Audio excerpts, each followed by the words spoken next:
नमस्कार दोस्तों, मैं हूं सोनवीर सिंह और स्वागत है आपका सोनवीर टेक यूट्यूब चैनल में। और इस वीडियो में मैं क्या बताने वाला हूं, आपने वीडियो का टाइटल और थंबनेल देखकर तो जान ही लिया होगा। तो चलिए स्टार्ट करते हैं और देखते हैं ये सारा प्रोसेस इस वीडियो में। तो वीडियो को एंड तक ज़रूर देखें। तो यहाँ पर सबसे पहले करूँगा क्या मैं आपको पहले वेबसाइट दिखा देता हूँ कि मैं किस वेबसाइट का बैकअप लेने वाला हूँ। वेबसाइट है विजयरथ.in और इसको मैं आपको लाइव दिखा देता हूँ। तो इसको मैं दूसरी ईमेल आईडी से ओपन कर लेता हूँ और यहाँ पर मैं इसको खोल के दिखाता हूँ आपको।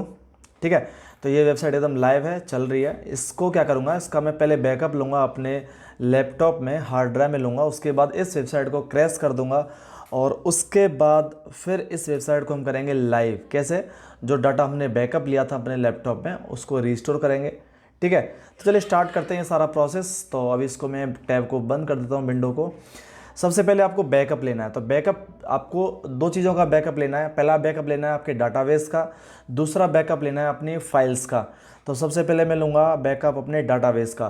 तो आपके पास जो भी होस्टिंग है, चाहे आपकी गोडैडी की है, होस्टिंगर की है, ब्लू चिप्स की है, जो भी XYZ है, सी पैनल लगभग सब में होता है, फाइल मैनेजर सब में होता है। ठीक है, डाटाबेस भी सब में सेम होता है, बस आपके आइकन्स और नेम चेंज हो सकते हैं, बट तरीका सब में सेम है। तो यहाँ पर मैं क्या करूँगा, PHP माई एडमिन में आपको जाना होगा। तो यहाँ पे मेरा गोडैडी का सी पैनल है, मैं गोडैडी का होस्टिंग और गोडैडी के ही डोमेन्स में यूज़ करता हूँ। ठीक है, तो यहाँ पे जो डाटाबेस है सेकंड ऑप्शन वाला है और PHP माई एडमिन में आपको जाना ही नहीं मिलेगा। तो सिंपली आपको सर्च कर लेना है PHP करके। तो PHP माई एडमिन वाले ऑप्शन में आपको जाना होगा। मैं इस पर क्लिक करता हूँ। क्लिक करने के बाद यहाँ पर मैं इसका जो डाटाबेस है उसको मैं डाउनलोड करूँगा। ठीक है, अभी यहाँ पे इसका जो डाटाबेस है वो ओपन हो गया है। इसका नहीं हुआ, सारे डाटाबेस यहाँ पे ओपन हो गए। तो लेफ़्ट साइड में आप देखोगे कि यहाँ पे 3-4 डाटाबेस की लिस्ट है। अब इसमें से कौन सा डाटाबेस मेरा है जिसका मैं बैकअप लेने वाला हूँ वो मुझे नहीं पता है। तो उसके लिए आपको फिर से फाइल मैनेजर में जाना होगा। तो मैं फिर से सी पैनल में जाता हूँ और अपने फाइल मैनेजर पर मैं जाता हूँ।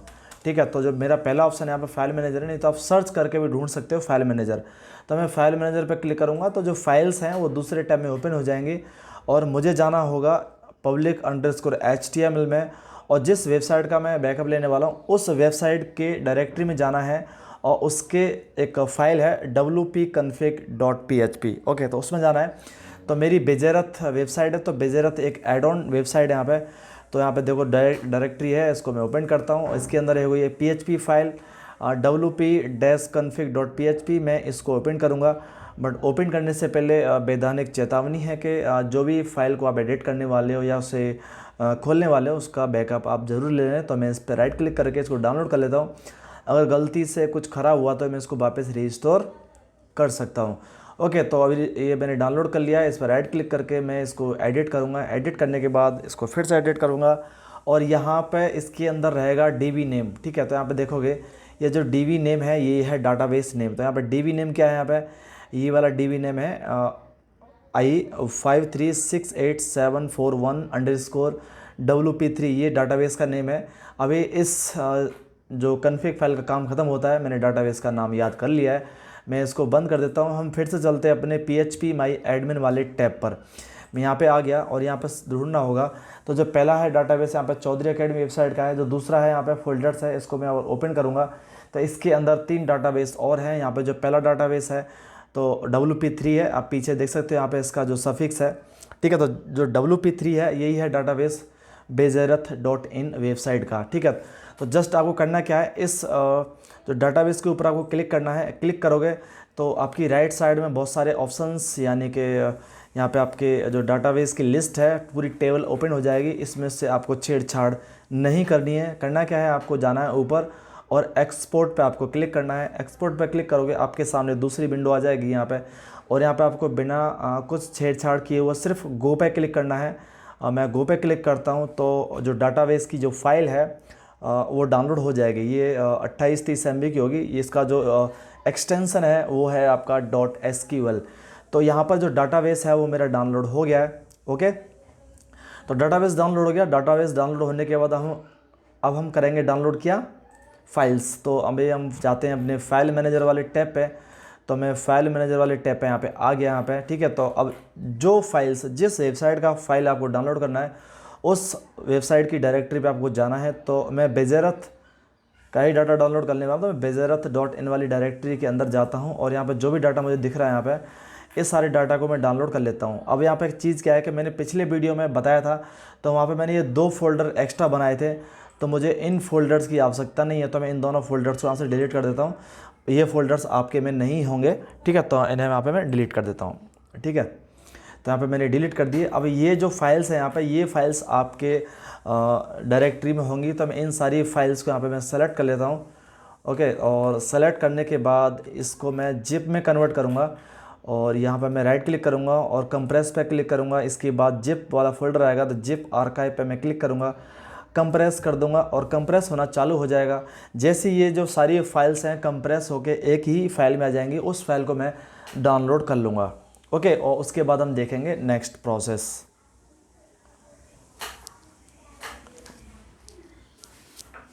तो यहाँ पर जो जितनी फाइल्स हैं सारी कंप्रेस होके एक ही फ़ोल्डर के अंदर आ गई होंगी। यहाँ पे ये आ गई। तो जो फ़ोल्डर है wp-admin.zip का, इसको मैं रीनेम कर लेता हूँ और रीनेम करने के बाद इसका मैं नाम चेंज कर देता हूँ, ठीक है। इसका नाम चेंज करता हूँ मैं, चलो VIJAY विजय रथ बैकअप फाइल्स, ये मैंने नाम कर लिया, इसका रीनेम कर देता हूँ। अब इस फाइल को मुझे डाउनलोड करना है, तो मैं इस पर राइट क्लिक करूँगा और डाउनलोड कर लेता हूँ। तो अभी यहाँ पे जो डाटाबेस है वो भी डाउनलोड हो गया है और जो फाइल्स हैं वो भी मैंने डाउनलोड कर लिए हैं। तो अभी आपका जो बैकअप है वो कंप्लीट हो गया है, बैकअप आपका कंप्लीट हो गया है। अभी हम अपनी वेबसाइट के साथ करेंगे छेड़छाड़। क्या करेंगे? छेड़छाड़ करेंगे, ठीक है। तो यहाँ पर मैंने ये दोनों बैकअप ले लिया और आपको मैं रिकमेंड करता हूँ, जो मैं करता हूँ वो आपको मैं शेयर कर रहा हूँ। आप अपनी जब भी वेबसाइट पर काम करें, जब भी कोई हैवी काम करते हो, उसके बाद बैकअप ज़रूर लें, ठीक है। चाहे बैकअप को आप डाउनलोड करें या ना करें, बट अपने सर्वर में यानी होस्टिंग में रहने दें। नहीं तो मैं तो आपको ये रिकमेंड करूँगा कि अपने बैकअप को मेरी तरह मैं अपने हमेशा अपने लैपटॉप या हार्ड ड्राइव अलग से रखिए, उसमें मैं अपना डाटा बैकअप रखता हूँ, हर हफ्ते रखता हूँ, ठीक है। ताकि अगर आपकी वेबसाइट कभी भी ख़राब होगी, कभी क्रैश होगी, कुछ समझ में नहीं आएगा, तो आप अपनी वेबसाइट को फिर से रिस्टोर कर सकते हो। तो अभी यहाँ पे मैंने दोनों डाटाबेस एंड फाइल्स दोनों मैंने यहाँ पे डाउनलोड कर लिया है।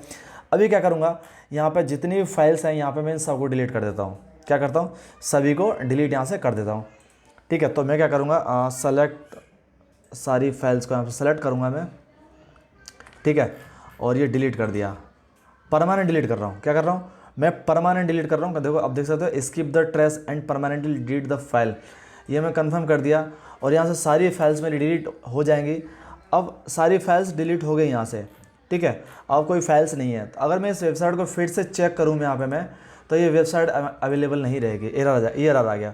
और ये मेरी वेबसाइट पूरी क्रैश हो गई है, फाइल सारी डिलीट हो गई हैं, ठीक है, ओके। तो अभी यहाँ पे क्या है कि अब वेबसाइट मेरी पूरी क्रैश हो गई है, ख़राब हो गई है। अब मुझे इस वेबसाइट को फिर से रजिस्टर करना है। तो सबसे पहले तो आपको करना क्या होगा कि आपको जो सी पैनल में जाके आपका जो वर्डप्रेस है उसको फ्रेश इंस्टॉल करना होगा। तो मैं अभी ये जो वाला फाइल मैनेजर वाला टैब, इसको मैं बंद कर देता हूँ और यहाँ पे जाता हूँ मैं, और इसको मैं पहले रिफ्रेश कर लेता हूँ, ठीक है। इसके बाद यहाँ पे मैं जाऊँगा सबसे नीचे, यहाँ पे देखोगे बेजेरथ है, यहाँ पे ये है। तो ये हमारा ऑलरेडी फोल्डर बना हुआ है, बट मैंने फ़ाइल सारी डिलीट कर दी है, ठीक है। इसको मैं ओपन करता हूँ और इसको यहाँ से मैं अनइंस्टॉल कर दूँगा, ठीक है। अनइंस्टॉल करने के बाद, क्योंकि ये वेबसाइट पूरी क्रैश हो गई है, अब ये किसी मतलब की नहीं है, ठीक है। तो इसको मुझे क्या करना पड़ेगा, अनइंस्टॉल करना पड़ेगा। तो मैं इसको अनइंस्टॉल कर देता हूँ यहाँ से और फिर से इसको इंस्टॉल करेंगे, ठीक है। मैं यहाँ से इसको अनइंस्टॉल कर देता हूँ, ठीक है। और एक बार चेक कर लेते हैं, ये यहाँ पे अनइंस्टॉल चल रहा है। ये जो ख़राब वाला जो वर्डप्रेस है वो पूरा अनइंस्टॉल हो जाएगा, ठीक है। इसके बाद हम फ्रेश वर्डप्रेस इंस्टॉल करेंगे। तो अभी मैं कहाँ पे आया हूँ, अपने सी पैनल में आया हूँ। जनरली हम जो सी पैनल में आते हैं, फिर किसी भी डोमेन के अंदर हम वर्डप्रेस इंस्टॉल करते हैं, वही तरीका है, ठीक है।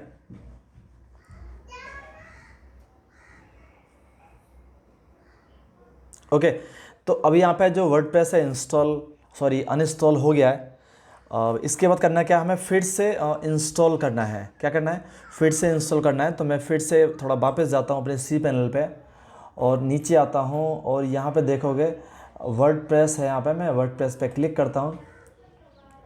वर्डप्रेस पे क्लिक करने के बाद मुझे जो हम नई वेबसाइट के लिए एक फ्रेश वर्डप्रेस इंस्टॉल करते हैं तो हम वो फ्रेश वर्डप्रेस इंस्टॉल करेंगे। तो इंस्टॉल दिस एप्लीकेशन में इंस्टॉल दिस एप्लीकेशन पे क्लिक करता हूँ और यहाँ इंस्टॉल होने के लिए बोल देगा। अब यहाँ पे मुझे डोमेन चूज़ करना होगा, वही डोमेन चूज़ करना है। आप चाहो तो इस जो आपने बैकअप लिया है वेबसाइट का, किसी दूसरे डोमेन पे या किसी दूसरे होस्टिंग पे भी आप इस वेबसाइट को ज्यों की त्यों चला सकते हो, बट फिलहाल मैं आपको उसी डोमेन पे चला के दिखाऊंगा। ठीक है, तो यहाँ पर मैं उस डोमेन को चूज़ कर लेता हूँ। तो वो था मेरा बेजेरथ। तो देखते हैं कहाँ पर है बेजेरथ। यहाँ पे ये रहा।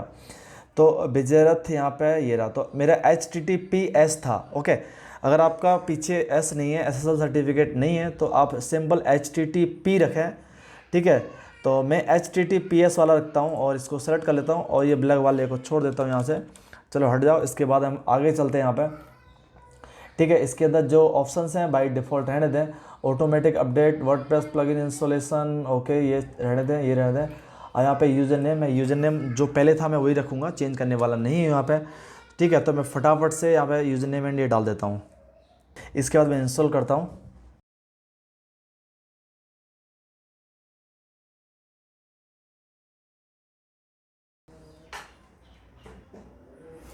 तो यहाँ पर वर्डप्रेस एकदम फ्रेश इंस्टॉल हो गई है।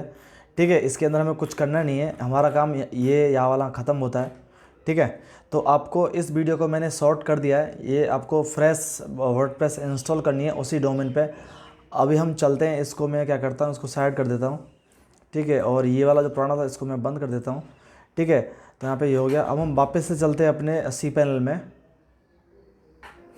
यहाँ पर चलने के बाद सबसे पहले तो आपको अपना एक डाटाबेस बनाना होगा, पुराने डाटाबेस को अपलोड करने के लिए। ठीक है, तो अभी आपकी यहाँ पे मैं फ़ाइल मैनेजर में जाता हूँ यहाँ पे। ठीक है, और इसके बाद यहाँ पर मैं public_html में जाता हूँ। इसके बाद मैं बेजेरथ में जाता हूँ। इसके बाद यहाँ पे सारी ये नई फाइल्स हैं, इन सब को क्या करता हूँ मैं डिलीट कर दूँगा, क्योंकि ये नई फाइल्स हैं। मुझे यहाँ पे करना क्या होगा, अपने जो मैंने डाटा बैकअप लिया था, ठीक है, अपने लैपटॉप में डाउनलोड किया था, उसको यहाँ पे मुझे अपलोड करना है। तो इसको मैं सारा डिलीट कर दूँगा यहाँ पे। और यहाँ पे जो ओल्ड डाटा है, जो ओल्ड बैकअप है, उसको मुझे अपलोड करना है। तो मेरा ओल्ड बैकअप है डाउनलोड वाले फोल्डर में, यहाँ पे ये वाला है बेजेरथ बैकअप फाइल्स। मैं इनको ओपन करूँगा। ये 62.92 MB का है। ओके, तो यहाँ पर ये अपलोड हो गया है। इसको मैं एक्सट्रैक्ट कर लेता हूँ यहीं पर। ओके, और ये एक्सट्रैक्ट,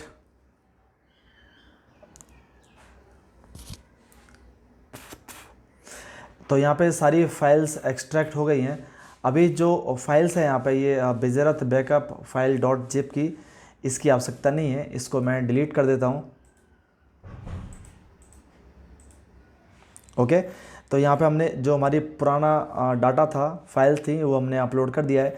इसके बाद जो आपने डाटाबेस को डाउनलोड किया था, उस डाटाबेस को अपलोड करना है। तो डाटाबेस को अपलोड करने के लिए आपको फिर से सी पैनल में जाना होगा। सी पैनल में आने के बाद आपको MySQL डाटाबेस पे आपको क्लिक करना है। इसके बाद यहाँ पे लिखा हुआ है क्रिएट न्यू डाटाबेस। तो मैं क्रिएट न्यू डाटाबेस पे अपना एक डाटाबेस बनाऊंगा। तो यहाँ पर मैं बेजेरथ के नाम से बनाऊंगा। ठीक है, तो VIJAYRATH बेजेरथ हो गया। ओके, और _IN ये मेरा हो गया। और क्रिएट यहाँ पर मैं डाटाबेस कर देता हूँ।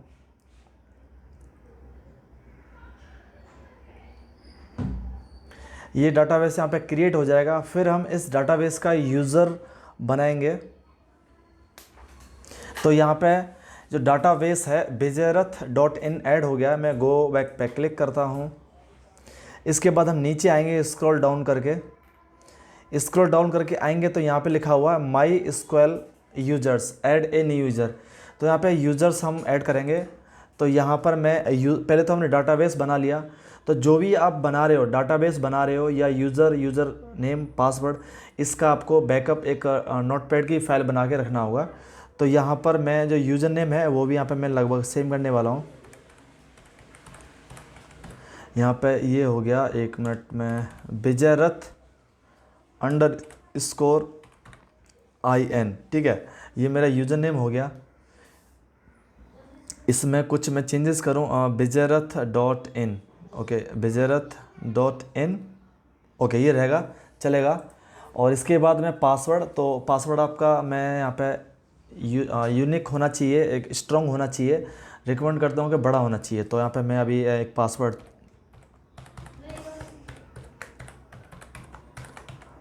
कर दिया। उसी पासवर्ड को फिर से आपको डालना होगा, स्ट्रॉन्ग डालना होगा।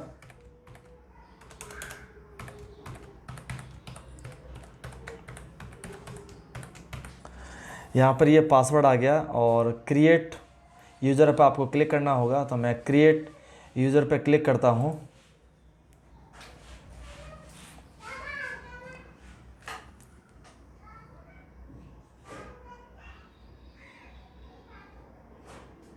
यहाँ पे जो यूज़र है डाटाबेस का वो क्रिएट हो गया है। अभी यहाँ पे मुझे तीनों चीज़ों को एकदम कहीं पे लिख के रखना है। तो यहाँ पे मैं नोटपैड पे जाता हूँ, यहाँ पे नोटपैड की एक फ़ाइल बनाता हूँ और यहाँ पर मैं सबसे पहले DB यानी कि डाटाबेस मेरा _IN, मेरा ये डाटाबेस है। यूज़र भी मेरा यही है, bizerath_IN। क्रॉस चेक कर लेते हैं, एक भी स्पेलिंग मिस्टेक हुआ तो ये काम नहीं करेगा। इसके बाद पासवर्ड है इसका,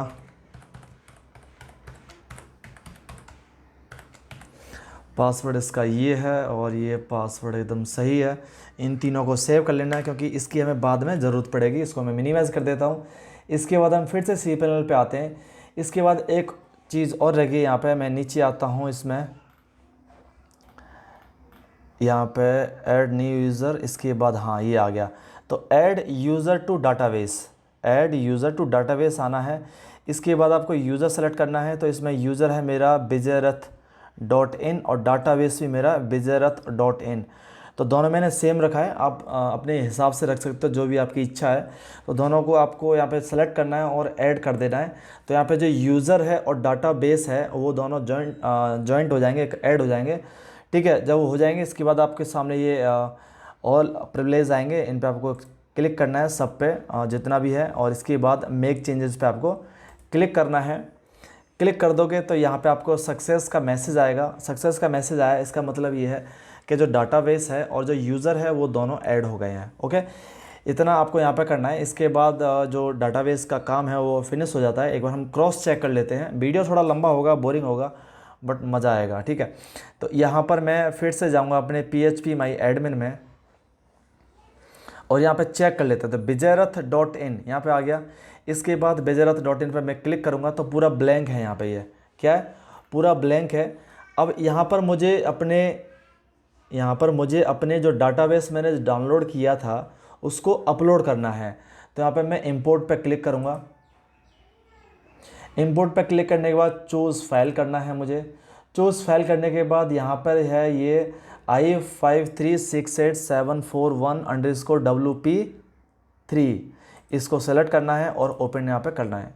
कर दिया। इसके बाद यहाँ पे कुछ नहीं करना है, आपको सिंपली गो पे क्लिक करना है, नीचे आना, गो पे क्लिक करना है और आपका जो डाटाबेस है वो इंपोर्ट होना चालू हो जाएगा, अपलोड हो जाएगा, इंपोर्ट हो जाएगा। तो थोड़ा सा समय इसको दे देते हैं। तो यहाँ पर ये जो डाटाबेस है पूरा इंपोर्ट हो गया है। आप देख सकते हो जितनी फाइल्स हैं यहाँ पे सारी आ गई हैं और सक्सेस का मैसेज आ जाएगा।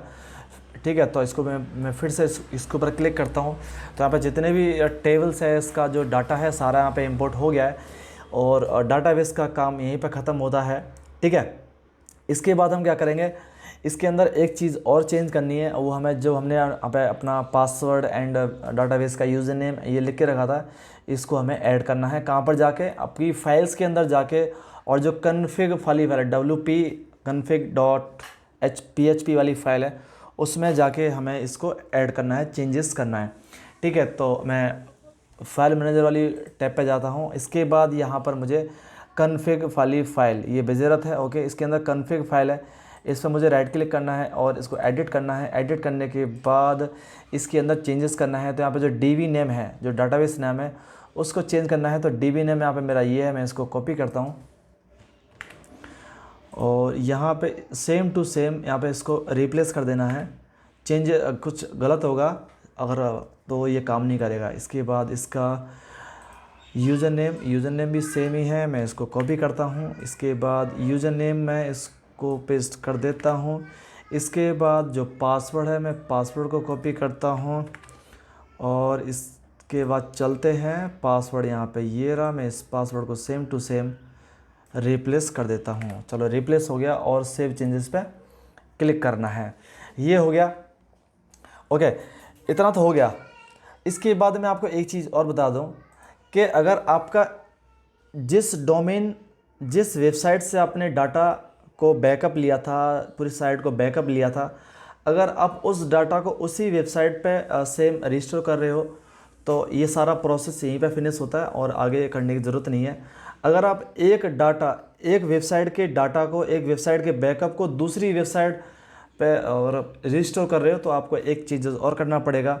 वो क्या है वो मैं आपको बता देता हूँ। यहाँ पे जब आप अपना ये डाटाबेस ओपन करोगे तो इसमें आपको ऑप्शन मिलेगा WP ऑप्शन करके, मैं इस पर क्लिक करता हूँ और यहाँ पर आपको जो पहली 2 लाइन है यहाँ पे साइट URL और होम, यहाँ पे देखो जो ऑप्शन वैल्यू में आपको यहाँ पे उसका नाम चेंज करना पड़ेगा। मेरा सेम है विजयरथ.in ही है, तो यहाँ पर भी विजयरथ.in ही दिखा रहा है, तो इसलिए मुझे कुछ चेंजेस करने की ज़रूरत नहीं है। अगर आप अपना डोमेन चेंज करते हो तो यहाँ पे आपको वेबसाइट का नाम चेंज करने की ज़रूरत पड़ेगी।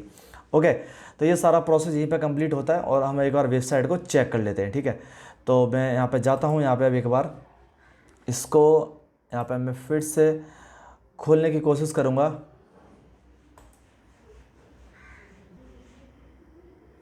तो यहाँ पर ये मेरी वेबसाइट पूरी ज्यों की त्यों खुल के आ गई है। मैंने आपको दिखाया था पहले कि ये वेबसाइट पूरी क्रैश कर दी थी, मैंने हटाया था। अब सारा डाटा मैंने ज्यों के त्यों इसको बैकअप किया है।